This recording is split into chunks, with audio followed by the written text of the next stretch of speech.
Bonjour tout le monde, dans cette capsule-ci, on va s'intéresser au concept de création de la monnaie et aux opérations open market. Donc le processus de création monétaire, ça se fait en deux étapes. Et dans chacune des étapes, vous allez avoir des acteurs différents qui vont collaborer étroitement. Donc dans la première étape, vous avez la banque centrale. Donc la banque centrale, c'est elle qui initie le processus de création de la monnaie en se concentrant sur l'émission de monnaie centrale. Donc ça se trouve être la base monétaire. Ensuite, cette base monétaire-là se retrouve dans l'économie et elle va se retrouver dans les banques commerciales qui, elles, vont être capables de la multiplier, de la faire fluctuer dans l'économie et de créer l'ensemble de la masse monétaire. Donc, on va faire cette analyse du processus de création monétaire-là, nous ensemble, en deux vidéos. Dans notre première vidéo, on va vraiment se concentrer sur la première étape, c'est-à-dire l'émission de la monnaie centrale. Et pour comprendre l'émission de la monnaie centrale, on va se faire un exemple concret. Un exemple concret avec une banque centrale, des opérations open market et des banques commerciales. On va donc prendre un exemple très simple pour l'instant. On va prendre un exemple d'une banque centrale qui n'a qu'un type d'actif et c'est des titres gouvernementaux. Donc si vous êtes la Banque du Canada, le seul titre que vous détenez, le seul actif que vous détenez, c'est un titre du gouvernement du Canada. Vous avez ensuite des passifs. Les passifs, ça se trouve être les billets que la banque va émettre pour payer et acquérir les titres gouvernementaux. Qu'est-ce que ça veut dire ça? Ça veut dire que si le gouvernement, par exemple, vend un titre gouvernemental à la Banque centrale, eh bien pour payer ce titre gouvernemental-là, la banque doit émettre des nouveaux billets. Donc elle doit prendre en charge des billets en circulation, donc dans son passif. Pourquoi? Parce qu'elle n'a pas de réserve dans son actif. Notre banque ici n'a qu'un seul actif et ce sont des titres gouvernementaux. Son passif est donc constitué des billets qui sont en circulation dans l'économie et des réserves dans les banques commerciales. Donc, si vous êtes la Banque centrale du Canada, mettez-vous dans les bottes de la Banque centrale de votre pays en ce moment. Vous pouvez acheter des titres gouvernementaux à deux ou trois types de personnes. Vous pouvez aller voir un investisseur privé. Donc, un investisseur privé qui détient des titres gouvernementaux et vous pouvez lui racheter son titre. Donc, vous êtes la Banque centrale, vous allez aller voir M. X et vous allez lui dire, M. X, je vous rachète votre titre gouvernemental et je vous donne des billets en échange de ce titre-là. Vous venez de mettre des billets en circulation. Vous pouvez également aller voir une banque. On a déjà vu que dans le bilan une banque commerciale avait des actifs qui étaient des titres obligataires. Donc à ce moment-là, si vous êtes la Banque centrale, vous pouvez aller voir une banque commerciale et lui dire je t'achète des titres gouvernementaux avec des nouveaux billets que je mets dans tes réserves. C'est ce qu'on va appeler une réserve bancaire. Donc, c'est les deux passifs de notre banque centrale. Nous, on va se concentrer vraiment juste sur les réserves bancaires. Parce que le but ici, ce n'est pas de définir l'ensemble du système financier qui est excessivement complexe, c'est de comprendre à l'essence c'est quoi une opération d'open market. Et une opération d'open market, c'est la chose suivante. C'est lorsque la banque centrale fait une transaction avec une banque commerciale pour transformer des titres gouvernementaux en réserve. Lorsqu'elle fait ça, la Banque centrale est capable de générer de la base monétaire. C'est comme ça qu'elle contrôle la base monétaire. On va donc se donner un exemple concret ici. On a une banque centrale. Notre banque centrale est très simple.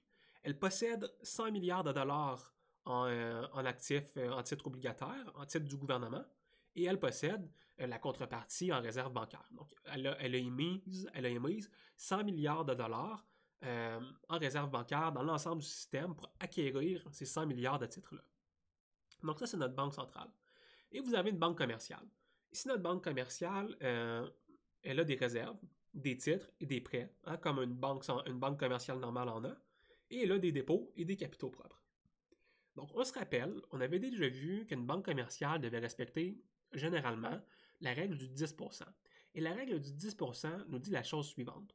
Une banque commerciale doit avoir au moins 10% de la valeur de ses dépôts en réserve. Donc, ici, notre banque commerciale a 60 milliards de dollars en dépôt. Ses réserves devraient donc être égales à 6 milliards de dollars. Mais quand on regarde dans son actif, qu'est-ce qu'on remarque? Erreur, on a juste 5 milliards de dollars et ça l'inquiète beaucoup la Banque centrale. Donc, la Banque centrale pourrait dire, eh bien, je dois générer des réserves pour cette banque commerciale-là parce qu'elle ne le fait pas d'elle-même. Donc, comment est-ce que je fais ça, générer des réserves? Eh bien, je vais le faire avec une opération d'open market. Donc, ce que la Banque centrale va faire, c'est qu'elle va racheter 1 milliard de dollars de titres à la banque commerciale et qu'elle va donc, et en rachetant ce 1 milliard de, 1 milliard de titres-là à la banque commerciale, eh bien, elle va avoir créé des réserves pour la banque commerciale. Comment est-ce que ça s'est passé? Eh bien, retournons voir nos bilans. La Banque centrale possède maintenant 101 milliards de dollars, 101 milliards de dollars en actifs financiers, donc en titres gouvernementaux. Pourquoi 101 milliards? Parce qu'elle a acheté un des milliards de dollars qui appartenaient en actifs à la banque commerciale. Pour faire ça, elle a dû émettre un nouveau milliard de dollars dans la réserve bancaire. Et ce nouveau milliard de dollars-là, où est-ce qu'il est? Surprise, c'est de la réserve. Donc, elle a acheté essentiellement un billet, 1 milliard d'obligations du gouvernement à la banque commerciale et ça l'a rebalancé comme ça, l'actif de la banque centrale. La banque commerciale, pardon. Donc, votre banque commerciale avait initialement 60 milliards de dollars en dépôt et 5 milliards de dollars en capitaux propres. Donc, ici, une petite erreur dans la parenthèse. Et ça, c'est inchangé. Le passif de notre banque commerciale est inchangé. Mais quand vous regardez l'actif de la banque centrale, eh bien maintenant, là, vous avez un changement. Il y a 1 milliard de dollars en titres que la Banque centrale détenait en titres qui est maintenant détenu sous forme de réserve. Et pour détenir ça sous forme de réserve, c'est la Banque centrale qui a fait une opération d'open market. La Banque centrale a créé un nouveau milliard de dollars en réserve bancaire pour aller permettre à cette banque commerciale-là de rétablir son bilan. Et c'est comme ça qu'à la base monétaire, c'est comme ça que la Banque centrale, est capable d'introduire de l'argent dans l'économie et dans les banques commerciales. Notez ici qu'on a fait un exemple. On a fait un exemple où vous aviez une banque qui ne respectait pas la règle du 10%. Mais une banque centrale peut vouloir faire des opérations de open market, même si la banque centrale respecte sa règle du 10%. Par exemple, la banque centrale ici, elle pourrait encore acheter jusqu'à 4 milliards de titres là, à la banque commerciale. Si elle voulait le faire, elle pourrait faire une opération d'open market, acquérir ces 4 milliards de titres-là ici. Donc la banque centrale pourrait être rendue à 105 milliards d'actifs et ajouter un nouveau 4 milliards dans les réserves de la banque commerciale pour générer de la masse monétaire. Et ça, c'est ce qu'on va avoir l'occasion de voir dans le prochain vidéo. Donc, je nous ramène à la diapositive du début. On va voir dans le prochain vidéo comment est-ce qu'à partir de ça, une fois que la banque commerciale a des réserves excédentaires, une fois qu'elle a plus que 10%, donc notez qu'une banque commerciale ici qui ne respecterait pas le 10%, mais qui en aurait plus de réserves que ce qu'elle a besoin, aurait des réserves excédentaires.